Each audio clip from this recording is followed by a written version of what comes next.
Everyone, Marie here with Funding for Good, and today our topic is program versus project, how they're different and why it matters.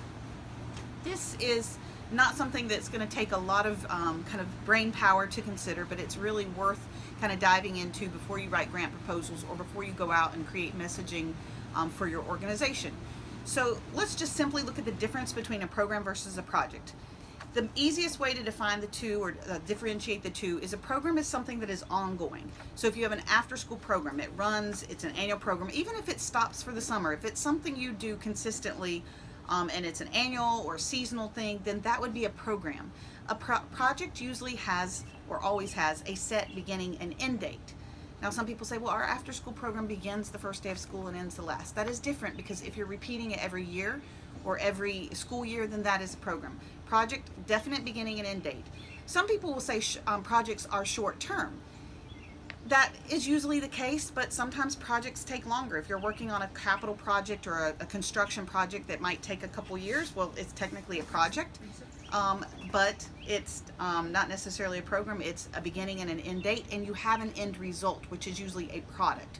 So when you think of a program, you think of the people, and a lot of times a project might be an end product or an end result there as well. So program versus project. And you may say, okay, why does this matter? If you are writing a grant proposal, some grant donors will say we fund programs. Others will say we fund projects. You need to be able to define what yours is and be consistent in your terminology throughout your proposal.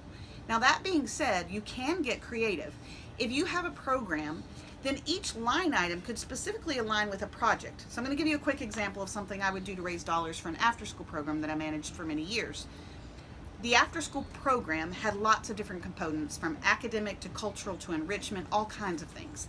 And many of the small grants in the community, maybe small community foundation grants, only wanted to give $500, $1,000. And if I told them I was seeking $500 towards a $150,000 program, they felt like that was a drop in the bucket and that it really wasn't worth their dollars. But I could take one line item, for example, our Loving Literacy program, which is part of our third grade program because it aligned with Read to Achieve. And I could say, we have a project called Loving Literacy where we are going to train reading tutors and have a readathon that's going to last 6 weeks for our students. We would love $500 to be able to purchase new books for this readathon and incentives for the children who participate.